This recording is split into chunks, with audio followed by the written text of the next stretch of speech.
tumagas yung oil seal sa front shock. Grabe. Sa kabila wala. Palitan natin yan oil seal. Baklas muna. Bale sa video na to magpapalit ako ng oil seal sa front shock kasi bumigay yung oil seal ko sa front shock nung nag-ride yata kami na ito sa Baguio. Nalubak kasi ako sa may bandang Bulacan. Medyo malaki yung lubak siguro dun bumigay. Isang shock lang yung pinalitan ko dito ng oil seal kasi kakarepack ko lang din naman na ito nung bago kami mag Baguio ride, tsaka mukhang goods pa naman yung kabila kaya hindi ko na siya pinalitan.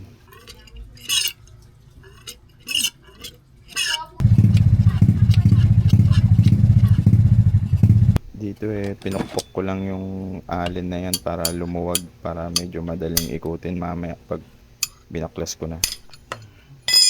Bali gumawa din pala ako ng pangontra dito sa likod, sa loob kasi umiikot yan, sasabay yung nut niya dun sa loob kaya kailangan ng pangontra. Hindi siya matatanggal kasi sumasabay yung sa loob. Bali ginawa natin na ito. Ito lang ginawa ko. Kumuha ko ng gis na tornilyo. May washer sa gitna. Tapos gis na nut. Pagsamahin mo lang.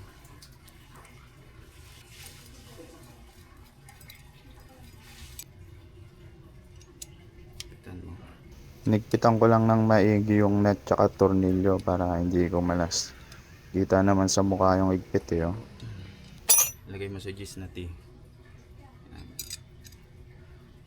Tapos pasok mo sa loob.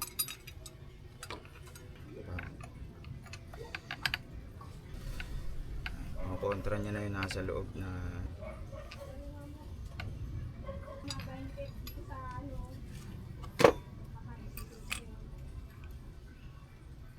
bali ito kasi yung sa loob. Ito kasi yung sa loob niya. Dito nakatornilyo yung allen. Ito ko kontra siya dito sa loob. Sakto to yung gis.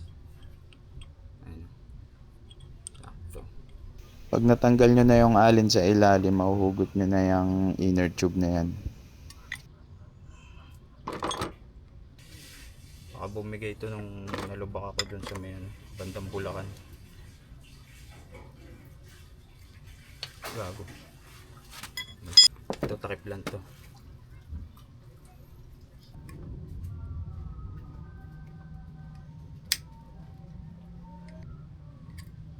Lock pa pala siyang ganito.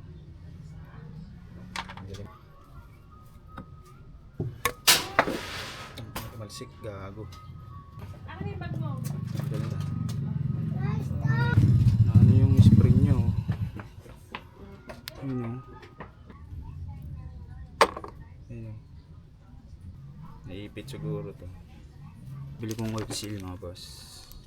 Ito yung nabili ko na oil seal 340, yung bili ko dyan genuine na Yamaha. Pinabawasan kasi ito yung ng iba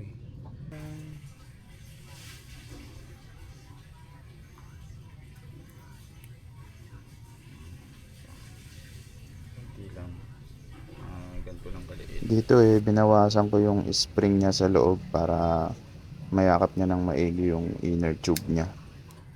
Isang spring lang yung binawasan ko dyan, yung sa loob lang, yung sa baba, yung medyo mataba na spring. Mas lumit na siya.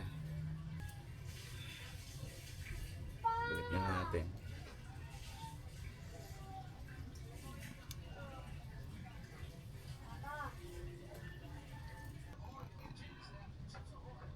Smooth yung pasok.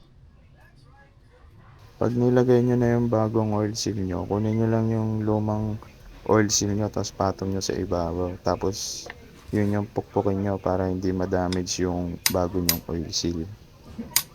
Tapos ipantay nyo yung dito sa gilid. Meron yung parang gatla yung pinapasukan na ito.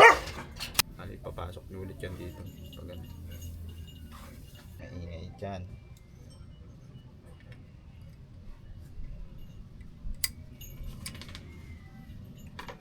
Yung lock dapat mag-shoot siya dyan sa loob. May kitaan pa.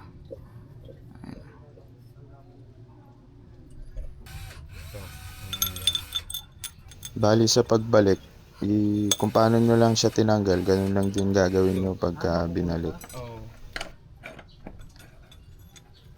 Shoot eh. Gis na pinagsama ko yung gis. Parang maging isang buo. Oh, gis na nut, tsaka gis na ano.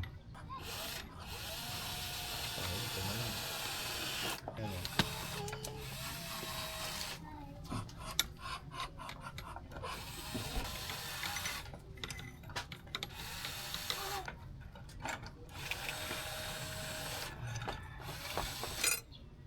Akala ko di kakalas eh. Tsaka ano, parang alien. May ibang word. No? Oo. 65 ml lang. Para ano, smooth. Okay. 65 ml. Ba't kaya ako malas yun? Yung spring na yun. Puta na yan.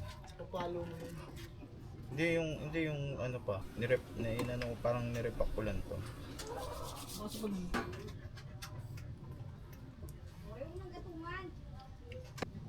Gampalis lang. bulusipin. Magantuin daw eh, para matanggal yung hangin sa loob. Maliliit na gap sa loob. Ay, sa baba. Tulong nga ulit. Patulong. Dito nagpatulong ako sa tropa ikabit yung lock niya sa ibabaw kasi hirap to pag mag-isa ka lang. Lalo na pag wala kang special tools. Bilis lang ah. Nasa 12.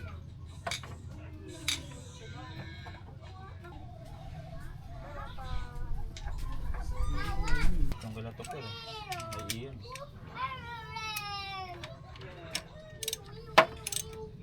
Ano ba kung yung... Saan, pwede ka mag-ano. Saksak. 220 yung 20. Oo. Balik.